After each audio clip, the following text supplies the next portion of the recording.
হ্যাঁ আজকে তো উল্টো রাত। হ্যাঁ মেলায় তো নিয়ে গেলে না। না তা পাপড়টা কি খাবে? যাও না, নিয়ে আসবে, যাও না।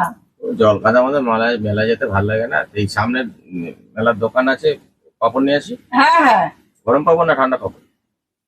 আরে গরম করে নিয়ে আসবি, গরমটাই নিয়ে আসবি, ঠান্ডা আনবি। নর্মাল পাপড় না সাবুর পাপড়? এমনি নর্মাল পাপড়ই নিয়ে আসো। নর্মাল পাপড়? হ্যাঁ। ঠোঙায় আনবো না এমনি পাতায় নিয়ে আসবো? মাথায় করে নিয়ে আসবি। আরে দাঁড়া, রেগে যাচ্ছে কেন? বলছি মোটা ঠোঙা না পাতলা ঠোঙা? উফ, যদি ঠান্ডা হয়ে যায় নাকি মোটা ঠোঙাতে ভালো তো। পাতলা ঠোঙাতে আমি জিজ্ঞেস করছি, তুমি জিজ্ঞেস করতে পারবো না তো? মোটা ঠোঙ্গা না পাতলা ঠোঙ্গা আমি কি করে বুঝবো? না তো যে ঠোঙ্গা বানাতে সে বোঝে। তুমি কিসে খাবে? থালায়, প্লেটে খাবে না থালায় খাবে? তুমি যখন দেবে আমি হাতে করে নিয়েই খাবো। ও, তুমি তো হাতে তেল লেগে যাবে তো। ওদের কি তেলে ভাজতে পারবো? সর্ষের তেলে না সাদা তেলে?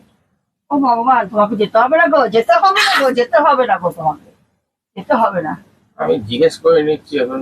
রোগ হলে ওষুধের নাম যে জিজ্ঞেস করে না, ওষুধের দোকানে গিয়ে ওষুধের কথা বলে না যে কোন ওষুধ লাগবে। আমি তো খারাপ জিজ্ঞেস করলাম, সেই জন্য বলছি তুমি বলো কি কিরকম খাবে।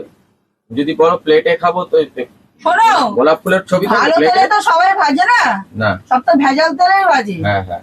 সেটা তো তেল কি ঘর থেকে নিয়ে যাবো?